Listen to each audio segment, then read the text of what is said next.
Ladies and gentlemen, esteemed guests, and most importantly, valued members of National Cannabis Industry Association, welcome to another edition of NCIA's Industry Essentials Educational Webinars. Our Policy Matters series has been delving deep into the intricacies of cannabis policy, and for this October edition, we're turning our focus to the vibrant adult use marketplace in Maine. We're honored to have John Hudak, the director of the Maine Office of Cannabis Policy, an individual with one of the most unique backgrounds for a state regulator, as his journey to this current role is a remarkable one. In this session, we'll have the privilege of hearing his insights, perspectives, and experiences as we explore the intricacies of cannabis policy from two critical angles: federal reform and states' perspectives.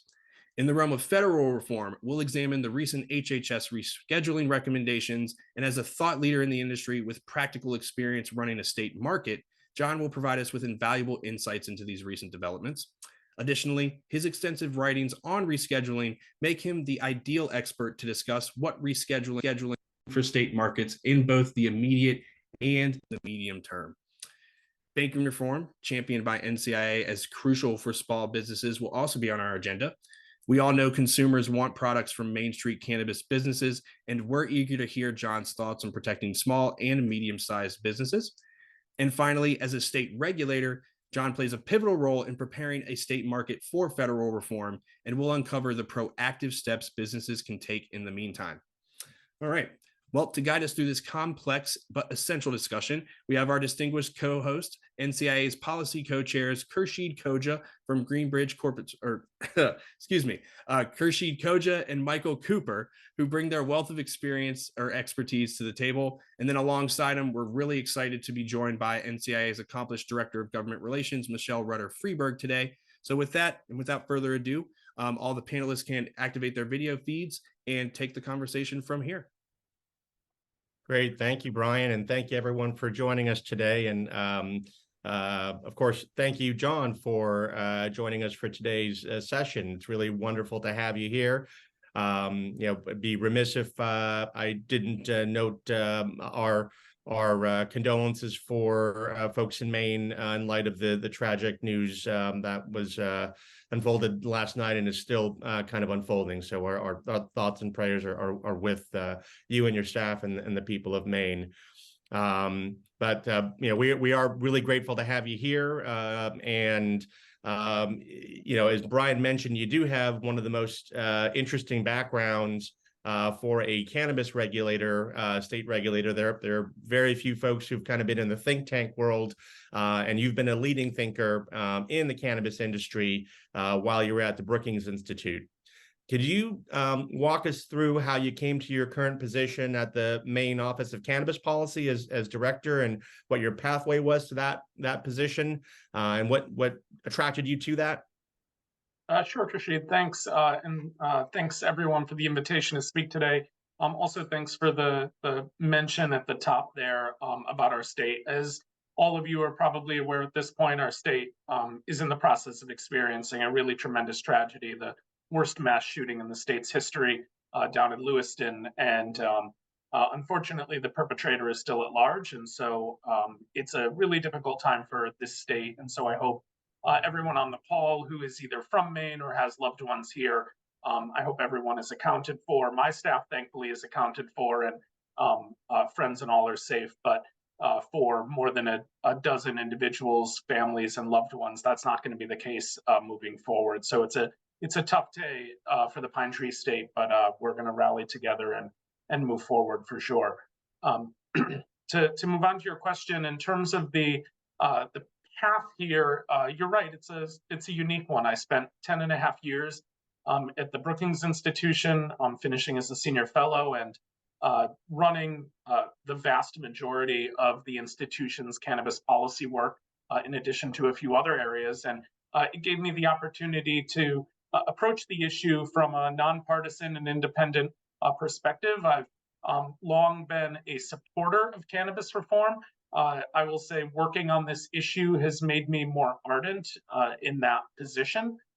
And it allowed me to really nerd out on some issues that were being talked about pretty commonly. And you mentioned rescheduling being one of them, without a lot of information backing that up.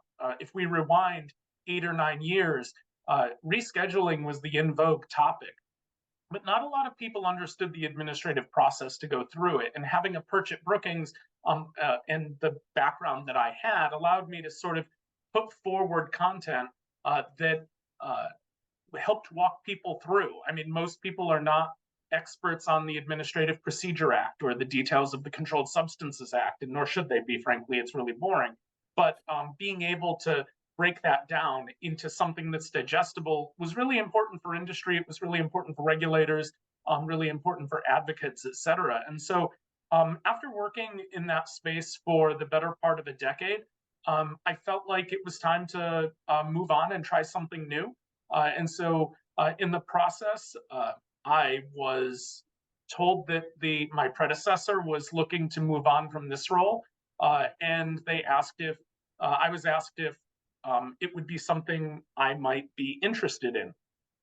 And so I wasn't sure whether that was something I was truly interested in. I said, you know, it's not something I'm going to kick out of bed, but something worth having a conversation about. I was familiar with Maine's process in advance, having done some a little bit of consulting here in the past.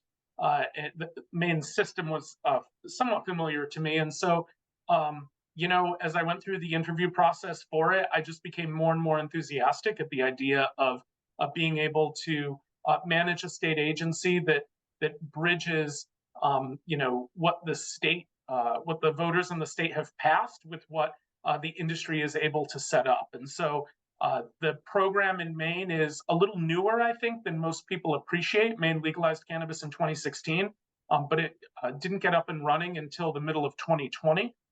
And for a variety of political reasons. And so it's not a brand new agency for me to take over, but it's one that's in a process of overseeing a maturing market. And it gave me the opportunity to actually stop just sitting in an ivory tower and thinking, and actually putting those ideas to work. That's super helpful. And I think it begs the follow-up, although I would be remiss if I didn't note, I think you called it nerding out over these issues. The opportunity to discuss these issues in a tangible, meaningful conversation with the industry and with the thought leaders in it, the regulators. That is the exact reason why we started this new series, why we're so appreciative that you could be our second guest. Will Tilburg was fantastic as our first guest also. One of the questions that immediately comes to mind from what you just said is, was this something that you long had sort of in the back of your mind, you might be interested in being a regulator? And you know, I think that one question I'm sort of curious about is whether you find you're treated any differently in those same conversations now that you've crossed over. Do people lean on your expertise more or less the same? Because it is a fascinating transition. Sure. So public service is something that I value deeply.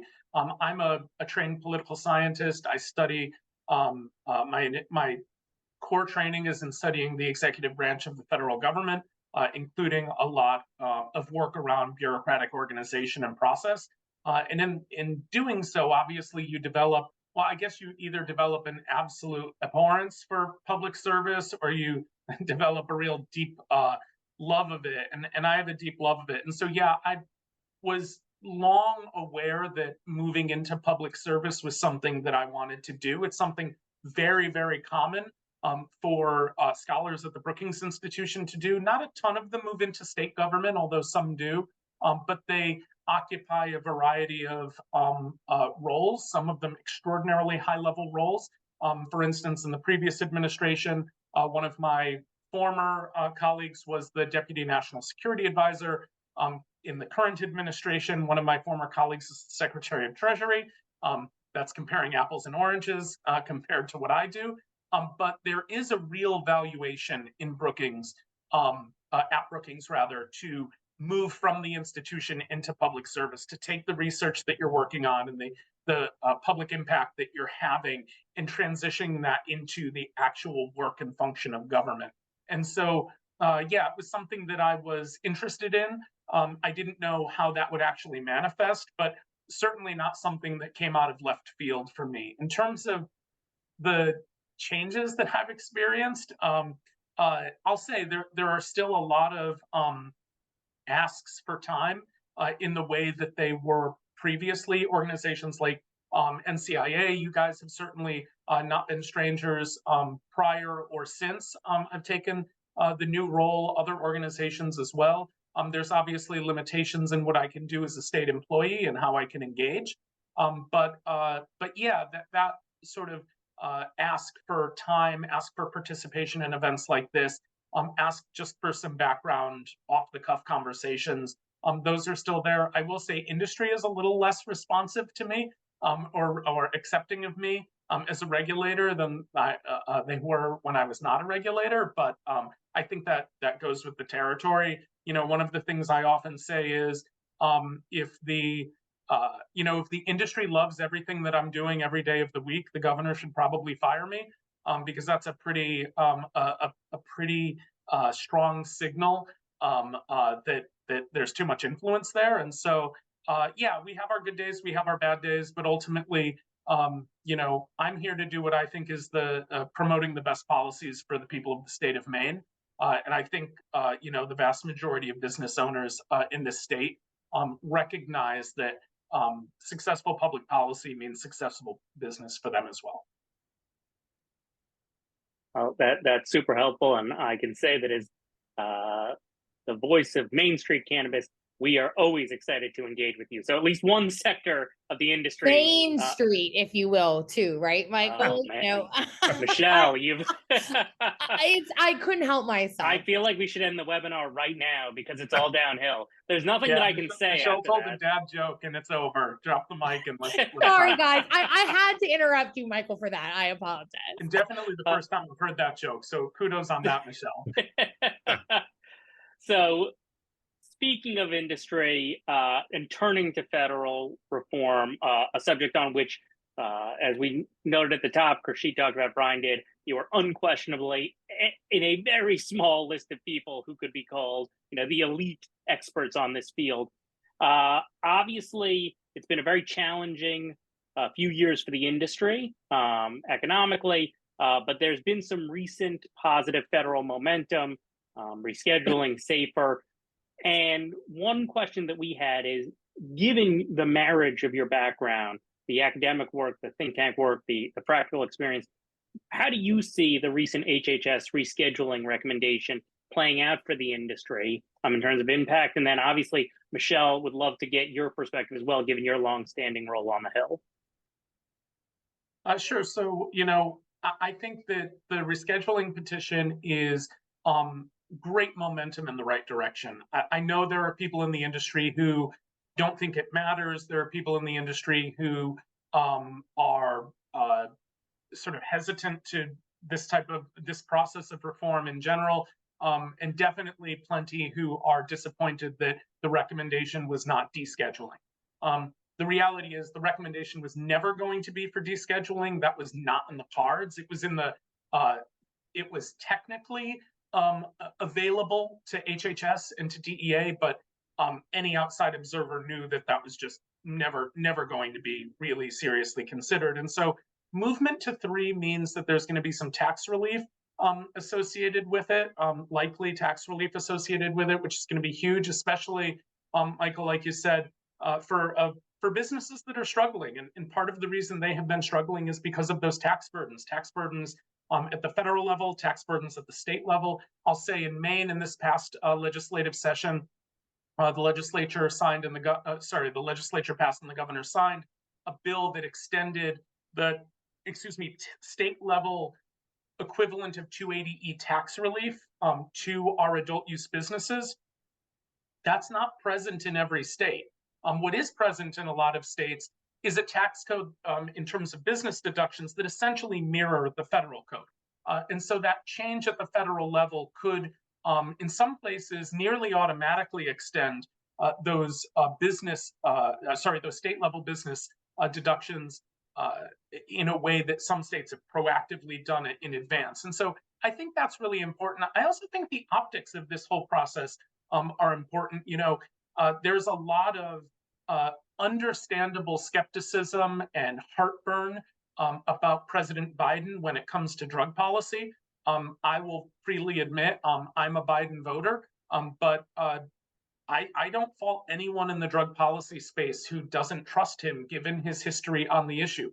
All that said, I do think it is remarkable that, given his history on the issue, that he was the one who initiated this process, full well knowing that the people who ultimately needed to sign off on that process were his handpicked political appointees. And so if you don't do something about it, if the president didn't initiate a rescheduling petition for them to maintain scheduling at Schedule 1, and everyone in the decision tree knew that. And so I think that's big. And the last thing I'll say on this point before I kick it to the others on the panel is, I think the biggest short-term disaster humanly possible in this rescheduling petition would have been for descheduling to happen. We have seen with the 2018 Farm Bill what happens when you revamp something related to cannabis without the sufficient policy planning in the federal government to ready it. And the federal government was woefully unprepared for hemp legalization.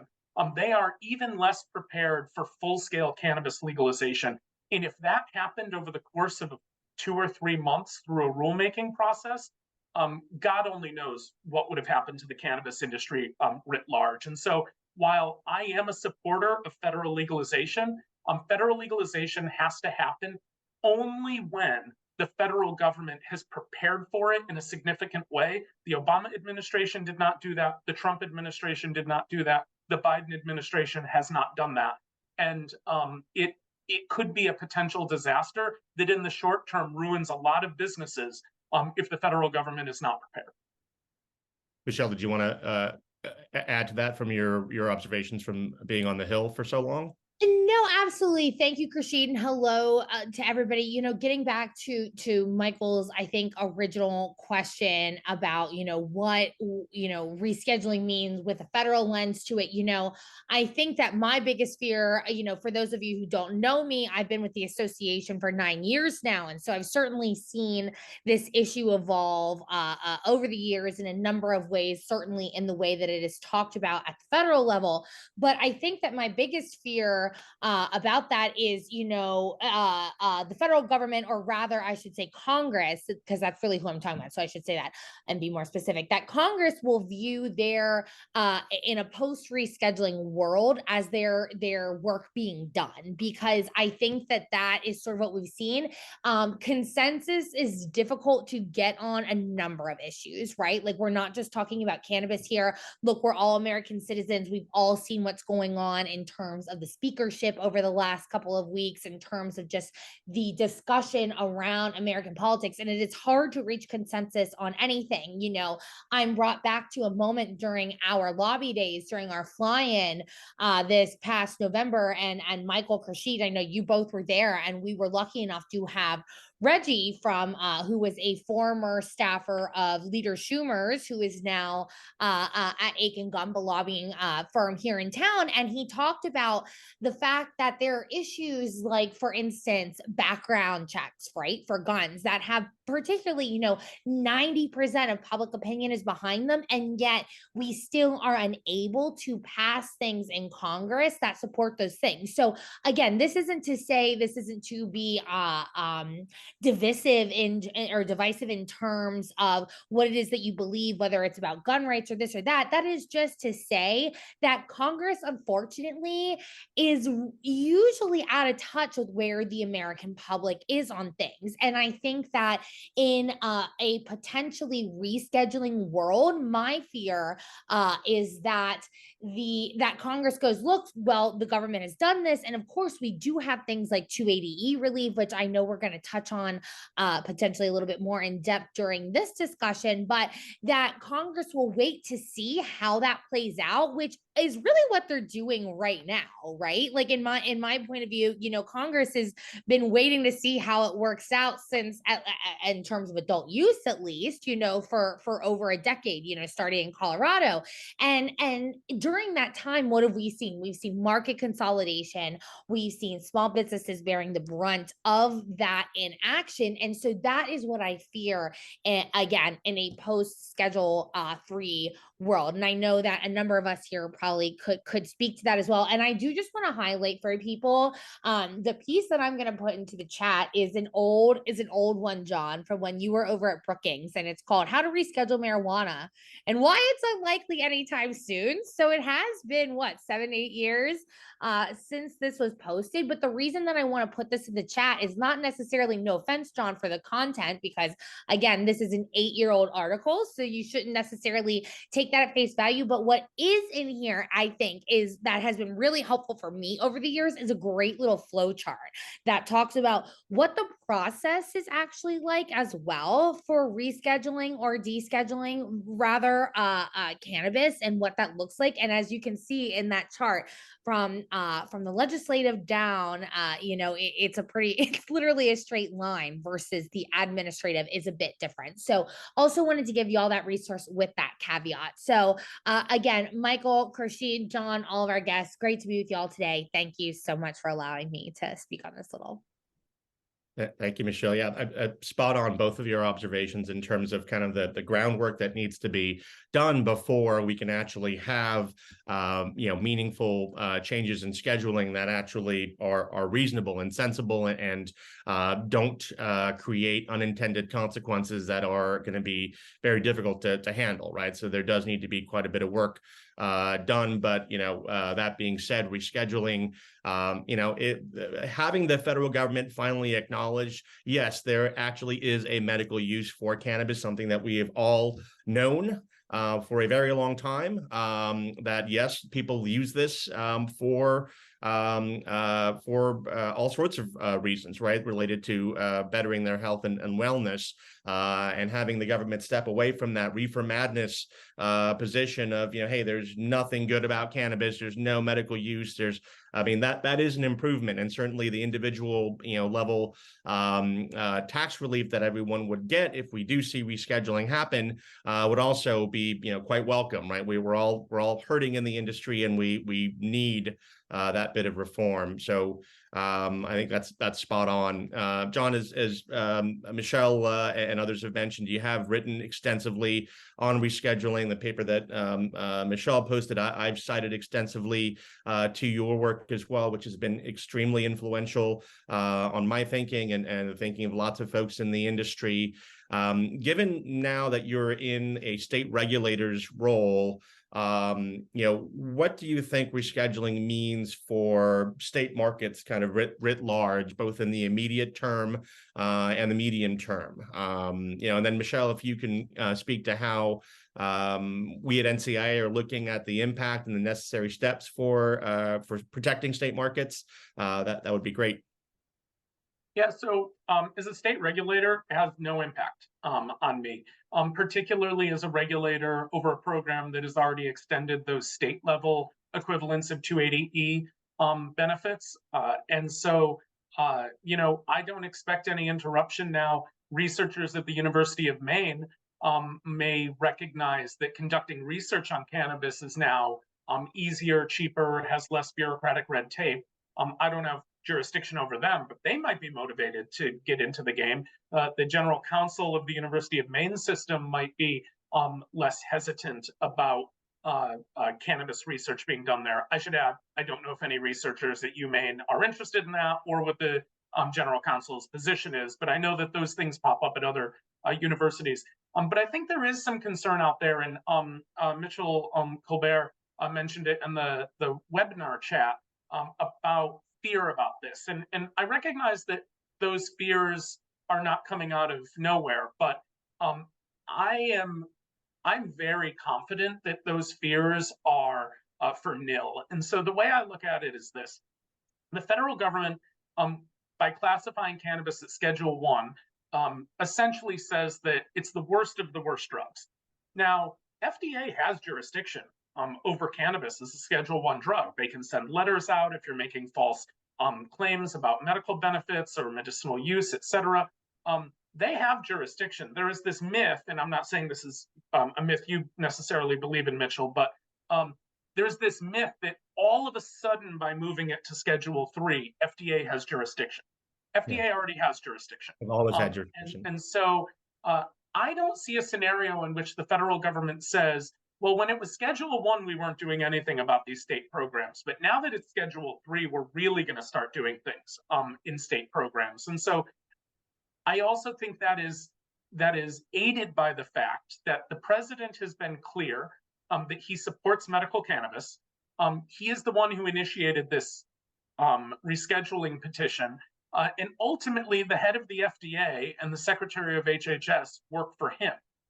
And so I can't imagine a scenario in which the president, who has been vocal about being pro-medical cannabis during the campaign and during his administration, would then be happy with the Secretary of HHS or the Director of FDA, Commissioner of FDA, all of a sudden sending me a letter that says you need to shut down your medical program, and so do the other 40 states that have them as well. And so I think that while, again, technically FDA would have that authority, they haven't exercised it yet, and I don't think they're going to exercise it based on this rescheduling.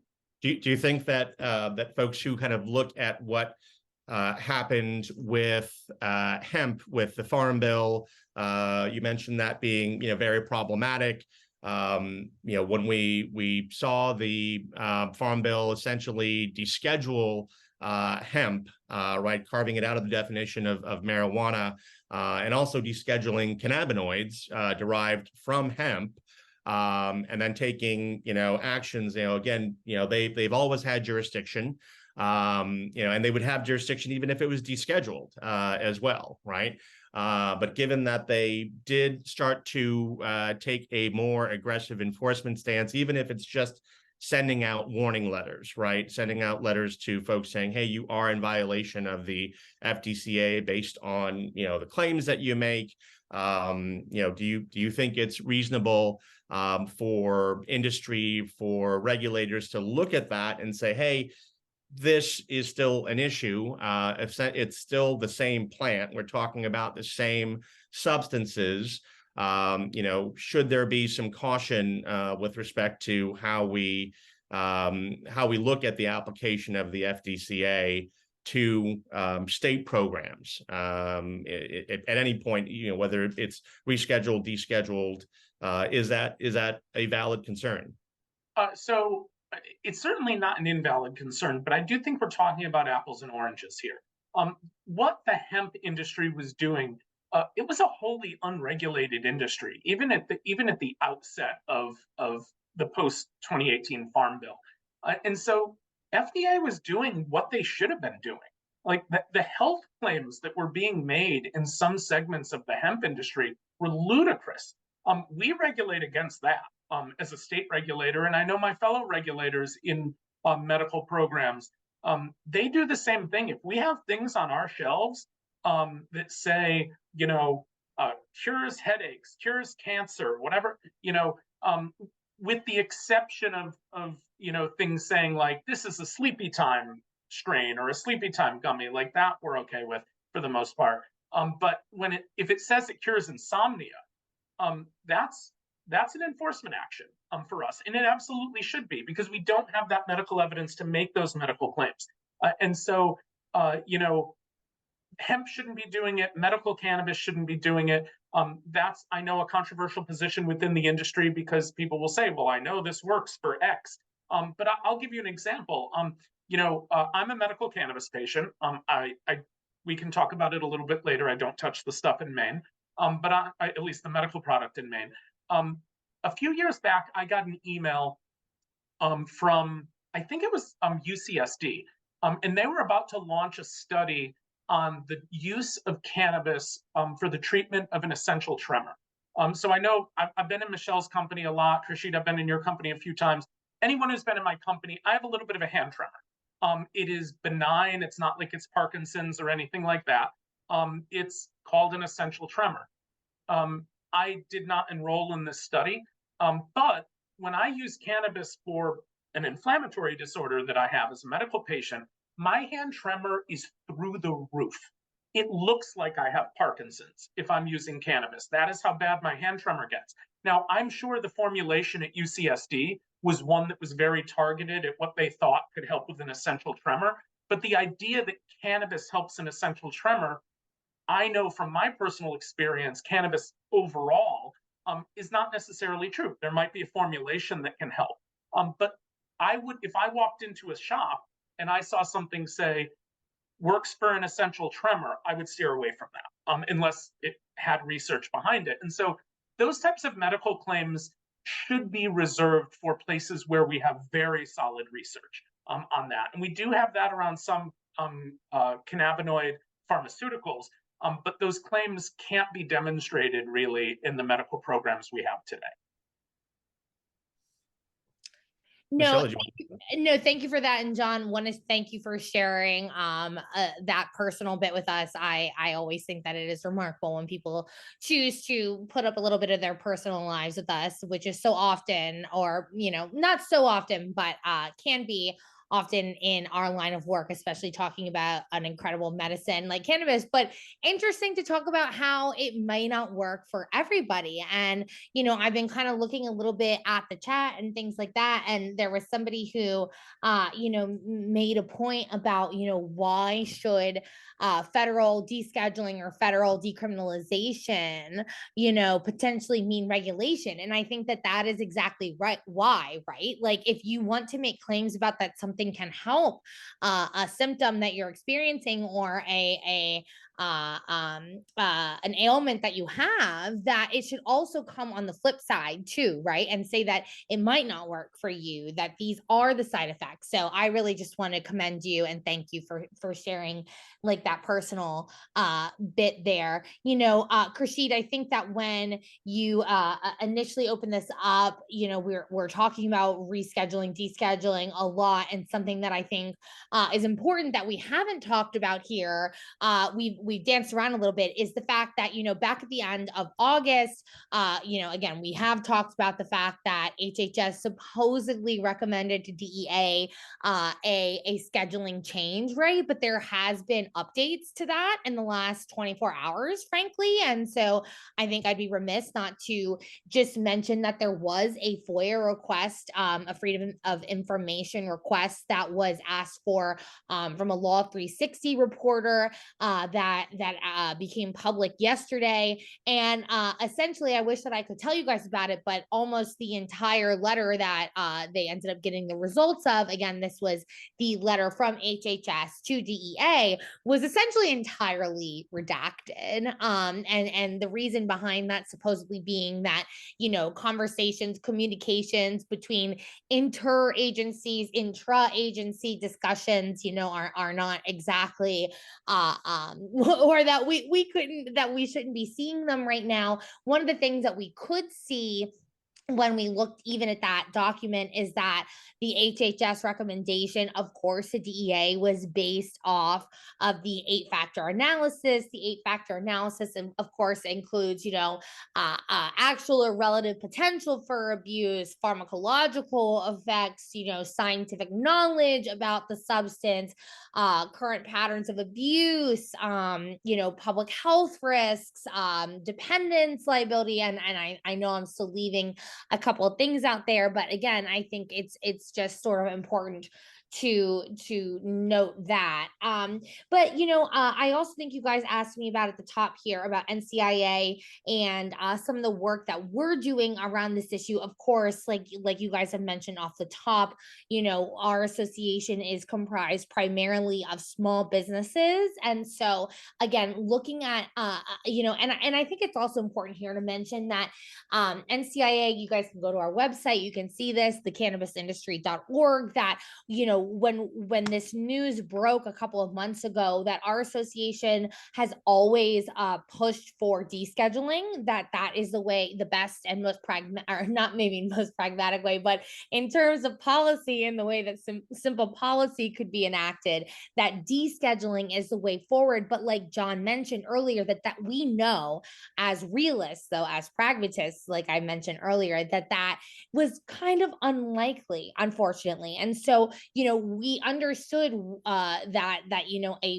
because again, we don't know for sure, that FOIA has showed us that a potential recommendation to Schedule 3 may not be as far as we and the businesses that we serve would like them to go, but that we also need to recognize that that is at least a step in the right direction. So I also just want to throw that out there here, that our association, that NCIA, does, sort of understand both sides of it in that point. And again, Khurshid, you and I have worked extensively with together and with other groups and companies, et cetera, on this issue. But in terms of impact, again, we represent small businesses. And so some of the things that we're working on here in DC, there is a bill, it's called the PREPARE Act. This is a bill that has been introduced for the last 2 sessions. The acronym there is the Preparing Regulators Effectively for a Post-Prohibition Adult Use Regulated Environment, right? It's so much of a mouth word salad that I can barely read it to you guys. On no offense, I'm looking at reading it right now. But what the PREPARE Act does is exactly what it sounds like. It directs federal regulators to develop a regulatory and revenue framework that ensures safe production and consumption of cannabis. It builds on various administrations to try to remedy some of the unjust consequences of the war on cannabis, the war on drugs, tries to help grant medical professionals critical research, and does a number of different things. So that's something that we've been supportive of for sure. But I think also looking forward, towards a hopefully a world in which cannabis is descheduled and is legal, is talking about, or in which there's some sort of carve out, is something within the Small Business Administration. And that's something that I feel really strongly about, that our association feels really strongly about, is that making sure that small businesses are not left behind here. So, talking about various Small Business Administration programs, like their 7A program, 504 loans, micro loans, different things like that. And something else that I think is something I certainly talk about with every Hill office that I speak with, is about 280E and 280E retroactivity. In particular, we've talked a lot about Schedule 3 today, obviously, and moving cannabis to Schedule 3 does get rid of 280E, but it also does nothing about 280E retroactivity. So whether or not that is something that our past taxes paid, that are unpaid past taxes due, et cetera, that is something that we are talking about constantly as an association, because again, we recognize that that is crushing small businesses, that is creating consolidation in the industry. And again, especially an industry where I know John, again, can talk about, I think pretty much, maybe not all, I can't say all, but almost all of them are small businesses, again. And so they are feeling that brunt of 280 more and more than I think other companies that perhaps may have other dollars behind them. And again, I know that we're going to talk potentially a little bit more about, the political things. Obviously, there's been a Speaker of the House that was just selected within the last 24 hours. But I think it's also important, and John, not to play the role of moderator here, but I would love to also hear your thoughts sort of on the fact that the process that's going on right now is inherently a political one, right? President Biden said when he was campaigning that this was something that he felt strongly about. Again, it has a ton of policy behind it. This is something that HHS, DOJ, DEA, et cetera, various sub-agencies are involved in. But I do think that it is inherently political, right? Because of who directed it. And as we're looking down towards another election year, it's always election year here in DC. But I think that is worth mentioning too. So not to sort of take your guys' role, but wanted to also bring that up. No, I think that's entirely right, Michelle. I mean, it is a political process. All of the processes are political processes. And I think, I wrote about this extensively in my prior role, that, I felt the president had a real duty to address drug policy in this country. And he really he hasn't done it yet, has a duty to apologize for some of the policies that he wrote or helped write in the 1980s that in part put us where we are. And I think he's probably not going to offer that apology, but he is offering some movement on issues that we haven't seen movement on. And I think, there has always been an opportunity for one of the parties to seize this issue. I genuinely thought that President Trump was going to do that. When he ran in 2016, he ran as the most pro-cannabis reform oriented presidential candidate in American history, or at least among major party nominees. And he obviously did not deliver on that, and in some ways moved us backwards on that. I didn't have a ton of hope that this president would move forward on it, but he has in some ways. I don't think that means that he's won the issue yet. But I will say I do think it sets up a very interesting scenario with the new House Speaker, who is obviously very hostile towards cannabis. And so the momentum that has happened in the House under Democratic leadership is starting perhaps on safer banking to happen in the Senate under Democratic leadership, is now going to hit a brick wall in the House. Speaker Johnson is not going to let safer banking have a vote in the House of Representatives. So all of that work is really going to get rained on by one speaker who has control over the calendar.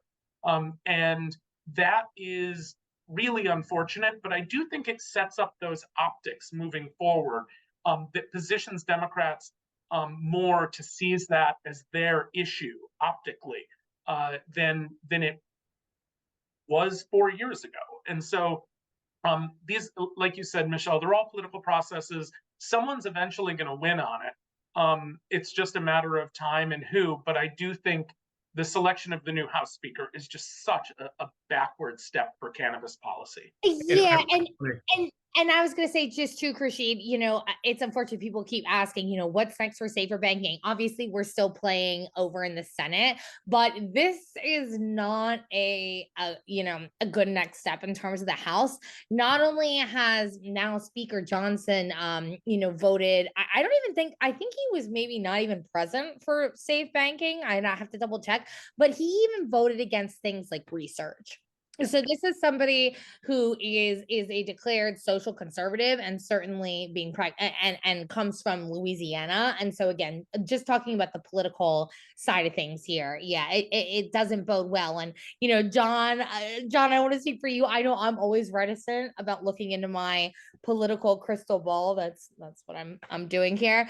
But I don't know how long Speaker Johnson will be Speaker Johnson, but that I learned to expect anything in this line of work. And so important that we just keep that in mind as we're looking towards reform.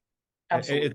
It's ironic also, I think that we have someone like a Matt Gaetz, who has actually been very supportive of cannabis reform, and Congresswoman Maine too, who was certainly involved in the speakership. The point of optics of commitment, right? Like, well, you've got folks who say that they're committed, and then they back a speaker who is basically going to shut down progress, right? So it's politics.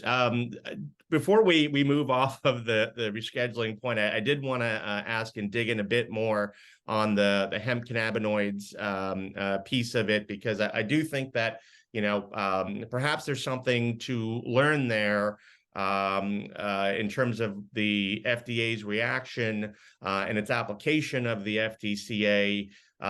What does that tell us about kind of the proper balance between state and federal regulators on public health issues when it comes time to reschedule or deschedule? Does it mean basically that, hey, we only have the most egregious types of cases addressed under the FDCA? Do we need to actually have a clear pathway, right? Something that definitively says, and this is apart from enforcement, just thinking about the law itself and the application of the law. Do we need to clear up the FDCA in order to strike that balance between state and federal regulators? Yeah, I think clearing up FDCA is an admirable goal. I don't know if it's necessarily going to be achieved in that final process. I think that, and the reason I think it should be cleared up is that what you don't want is for there to be massive uncertainty depending on who is in charge of the FDA within or across administrations. And so having that type of certainty is critical for business owners. The worst thing for a business is uncertainty, right? And so I think that would be great. Now, that said, the ideal for me, and I would have said this prior to taking this role, is that the public health and public safety issues has to be shared jurisdiction in a federalist system. It has to be shared between federal and state regulators. Part of the reason, given my answer before about my lacking fear that FDA is going to come in and muddy up state regulated medical programs, is they just don't have the resources to do it. I mean, they can send letters, but if they wanted to shut down medical cannabis across the country, A, it would come with a tremendous political cost, and B, it would come with a tremendous administrative and judicial cost. And so that's not in the cards. Now, fast forward to a post-legalization federal government, they also don't have the capacity to deal with all of the potential public health issues and public safety issues. And so relying on state regulatory agencies to work on that is key. And I think preparing for what those bounds will be, whether it's through guidance from FDA, whether it's in somewhere in the regulatory space, or whether it's through a reform to the statute, that all I think remains to be seen. But it would be helpful as a regulator for me to know what FDA wants me to do in that context, and where they're willing to use their resources for it. Public health and public safety is center of most issues for me as a regulator. There are practices out there that are really poor practices. There are practices that are untested, and there are ones that we know work. And so, being able to implement those at the state level with some federal guidance or some federal guardrails is absolutely essential. Otherwise, it's going to be a wild, wild west. And we've seen this on the hemp side, like a lack of federal guidance, effective federal guidance, a lack of even telegraphing to the hemp industry what the expectations will be, means that they're in some cases doing whatever they want, and they're out of reach of effective federal control. They're not out of reach of effective state control, but they're definitely out of reach of effective federal control. And that's why that partnership between federal and state governments is so essential in this space. Well, look, John, I know that we want to leave a little time for Q&A. I do want to just note how appreciative we are of you joining us. And we could have done 2 hours, 3 hours. Hopefully you will join us again for a longer discussion. But I wanted to close by asking you about something which I think you've done and thought a lot about, which is very smart and ties this to the state work you're doing. When you approach these issues, you've been talking a lot about federal issues with us. Ultimately, you're a state regulator today. Are there things that you are looking to do today as a state regulator to help prepare your own market for federal reform? Are there things for your colleagues in other markets, other jurisdictions who might be on live with us or watching this on where it's posted on the internet, on one of our channels? Are there things that you would say, hey, this is what we should be thinking about? I know you said earlier, if the industry was always happy with everything you did, probably that was a bad sign for you in terms of your job. So in terms of how you're trying to prepare the market for the future, and frankly, if there's anything that you would recommend to a business owner, one of the businesses that you regulate, how they should be thinking, I think that would be a fantastic way to close before we turn to audience Q&A. Yeah, so briefly, preparing Maine for federal legalization was one of my 5 key primary priorities when I took this job 10 months ago. And what I've seen is there's a lot of conversation among cannabis regulators, especially through CANRA about what types of things to be looking for and looking at. I know that the potential for federal legalization is something that every regulator in the country is thinking about. What I've not seen is a state really put out a good game plan or a good set of ideas about how to prepare your state. And now the way I prepare Maine is going to be very different than Dominique prepares Colorado and very different than Michelle prepares Hawaii. But each regulator does have some set of shared issues that they're going to need to be thinking about. And so I've gotten a little pushback in the state legislature and a little pushback even among industry at the idea of preparing the state for legalization. And so my take is not to promulgate rules, issue guidance, support the passage of laws based on what I think might happen, but instead to begin to craft contingency plans about what might happen so that when federal legalization happens, it starts to get implemented. We have a menu of choices based on what actually happens, or at least we're not at the starting line to figure out where we're at. So there are some things that we have no idea what federal legalization is going to mean. There are some things that we know for sure will happen. Interstate commerce is one of them. We have a third group of things that we have a pretty good idea will happen, like a federal excise tax. That's almost a guarantee. Now, what that excise tax level looks like, we don't know. There's several proposals out that say different things. I would be floored if there were not some sort of labeling standards, whether it's as simple as a warning and a universal symbol, or whether it's more significant than that. Those types of things are essential for regulators, not just to think about in the back of their head, but really start to map out.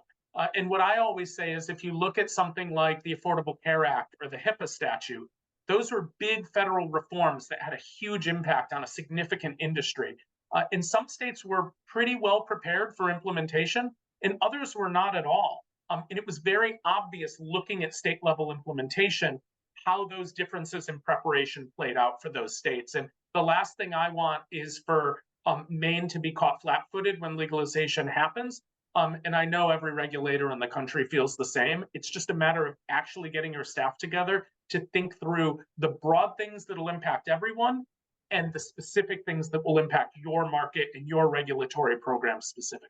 As with all of our internal webinar series, we love to show preference and, show shout outs to our engaged members. We did get a question at the beginning of this call from Tucker Holland. He's the principal with Entourage Cannabis, an infused product manufacturer out of the Oregon marketplace. Happy to post his question along to the panel. Shout out to Tucker. You've been a great participant in some of our recent webinars as well. So really excited to have you here for your expertise in the chat room as well. So Tucker asked, why does federal descheduling need to mean federal regulation? States are already regulating their individual markets, and is there any pathway that you all see where federal government pushes responsibility to the states instead? I know that you all touched on that a little bit in Michelle's remarks, but if you wanted to give a little bit of extra flavor on that, feel free. So two items I'll touch on. First, the federal government can't help themselves. And that's why it means regulation. Like it's like sending a kid into a candy store with they need to get their hands in there, right, John? Yeah, it's like sending a kid into a candy store and then the shopkeep is like having a salad for dessert, for lunch rather, and expecting the kid to come out with the salad and not any candy. Like I was gonna say dessert. Who's having salad for dessert, John? I have dessert on my mind right now, apparently. And so that's I just think they can't help themselves. The other thing though is there's huge variation in the way our programs are administered, for better or worse. And I think unifying some of those standards is essential, not just from a regulatory perspective, but it really levels the playing field for industry. So if you have to do dramatically different packaging to sell in Maine than you have to do to sell in Colorado and then sell in California, that's going to be really costly for you.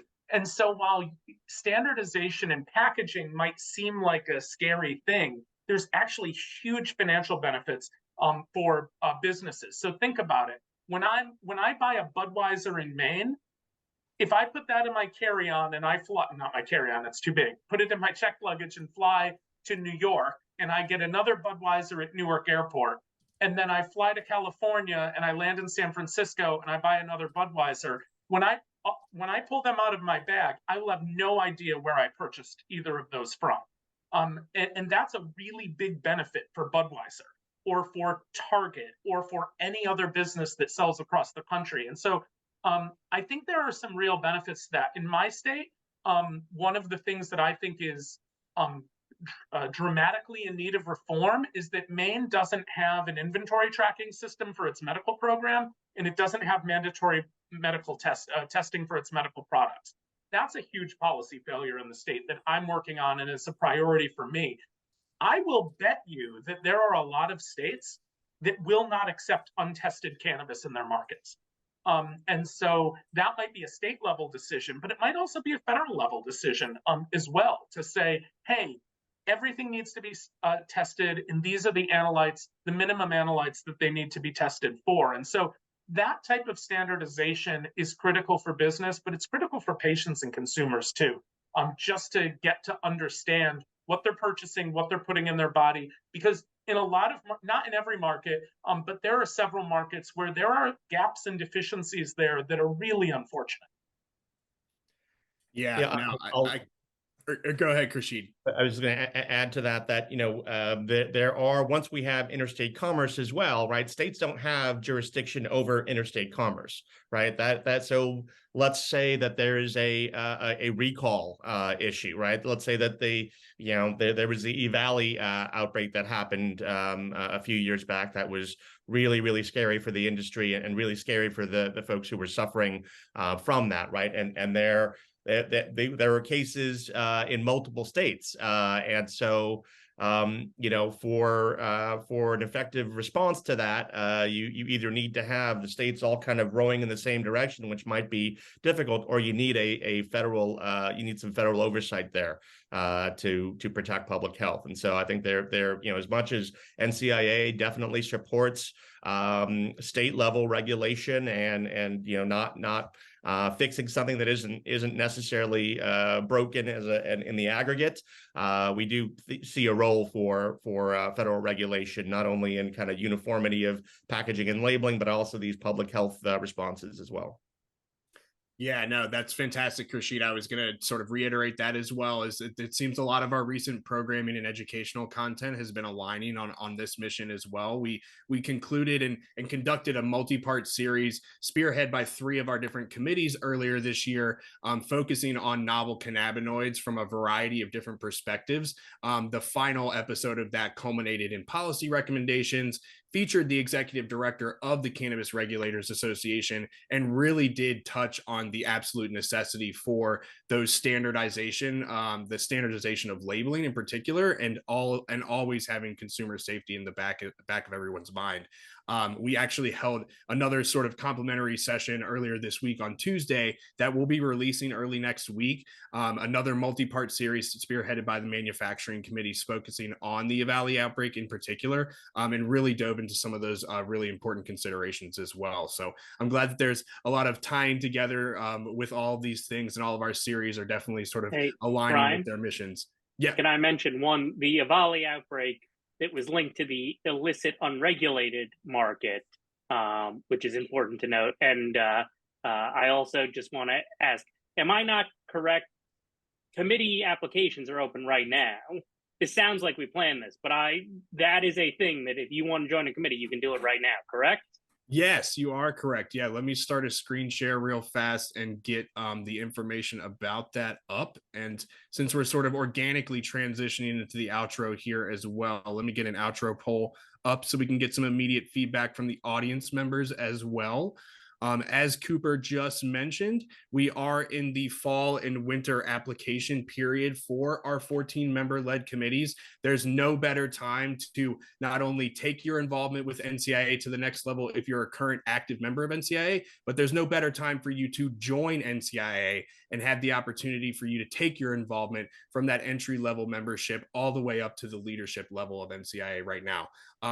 We will be accepting applications through, I think, mid-November. Yeah, November 10th. So do reach out to any of us on this call. We have, I think, about 75 or so current NCIA committee members that are across our 14-led committees. Stay on the lookout. You'll see a lot of them talking about the amazing experiences all of them have had as committee members this past term across LinkedIn, and definitely use this opportunity to join NCIA and take your involvement to that next step.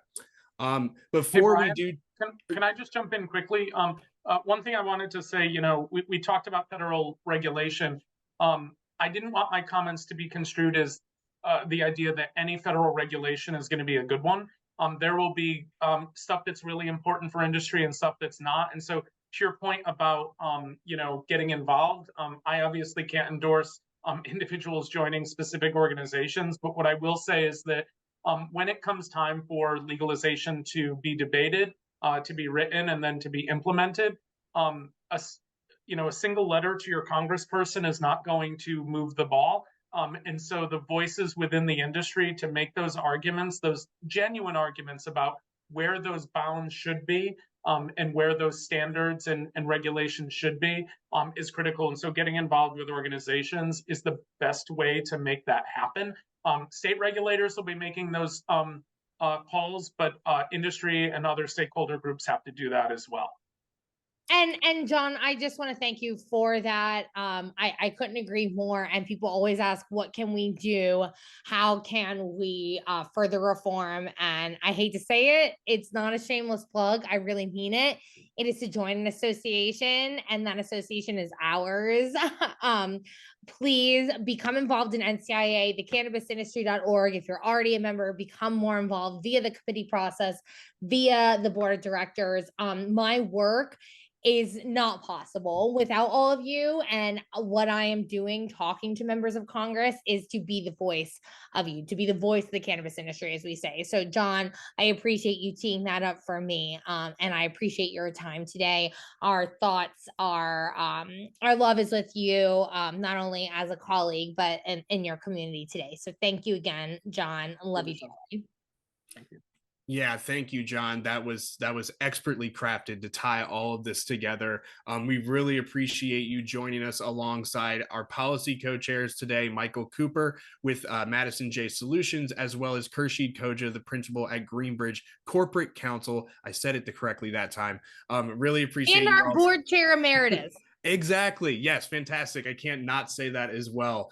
The other element to the committee application period right now is we are also in our biannual application period for the board of directors. So if any of you all are interested in joining NCIA's leadership council, please don't hesitate to reach out to Khurshid or Michael on this after this conversation in particular, to learn more about that process and how you could really join NCIA and help steer the association for the next 2 years.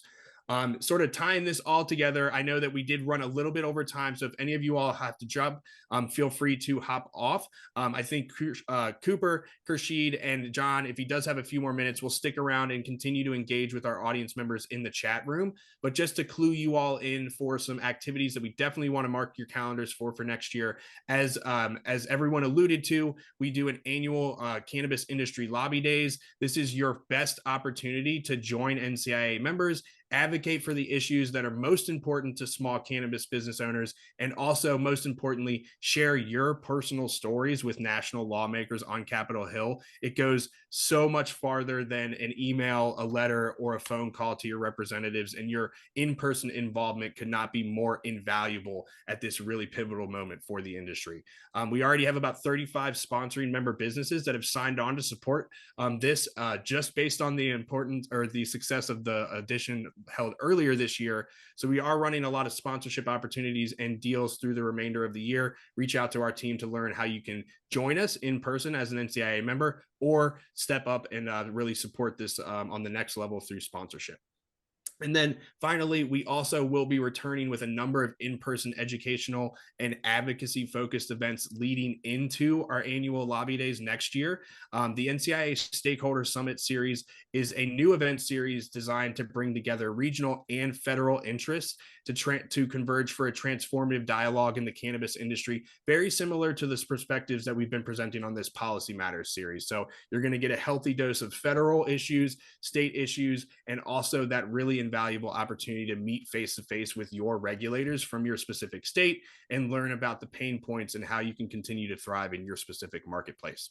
These events will be hosted in California, Missouri, Maryland, and Colorado, leading up to our 12th annual Cannabis Industry Lobby Days. So mark your calendars now and join NCIA so you and your team can secure complimentary access to all of these events. And then last but not least, for all of you current NCIA members that are here joining us today, make sure that you do take every opportunity to maximize your membership. In case you aren't aware, we do host monthly virtual member orientation sessions by our membership team. The next edition for November will be in the third week of November on Thursday, November 16th. As you all join, the first thing that you should be doing is hopping into your Community Hub profile and filling out your team roster. Heading into that Community Hub profile is where you can secure your spot for next month's edition. And we hope to see as many of you all there to learn more about how you can maximize your membership. All right. And with that, thank you all so much for participating in another NCIA Industry Essentials educational webinar. We really appreciate all the audience members sticking around for a little bit after the hour to make sure that we address your audience questions and you could learn more about what NCIA has planned for the rest of the year in early 2024. With that, we want to thank our esteemed guests and pass on just our deep gratitude to John Hudak, the director at the Maine Office of Cannabis Policy, obviously right back to our co-host Khurshid Khoja and Michael Cooper, and last but definitely not least, Michelle Rutter Friberg, our Director of Government Relations. It's great to have you here joining us on a webinar, not have it be a fireside chat. So this was great. Really excited to have you on for this new series. For all of you that are interested in furthering your cannabis education, stay tuned for more upcoming webinars and educational sessions put on by NCIA. As you all know, we're committed to providing you timely and essential education when and where you need it most. With that, we'll leave you all with this end of event credit sequence that highlights the 50+ member businesses that have signed on to support all of our 2024 in-person activities, as well as the 25 member businesses that attended today's session and engaged with our educational activities through participation with this webinar. We hope to see you at a future webinar. We've got a few on the calendar, so head to our events page to secure your spots in those. And until next time, we thank you for your engagement today, and we look forward to seeing you next time. Have a good one.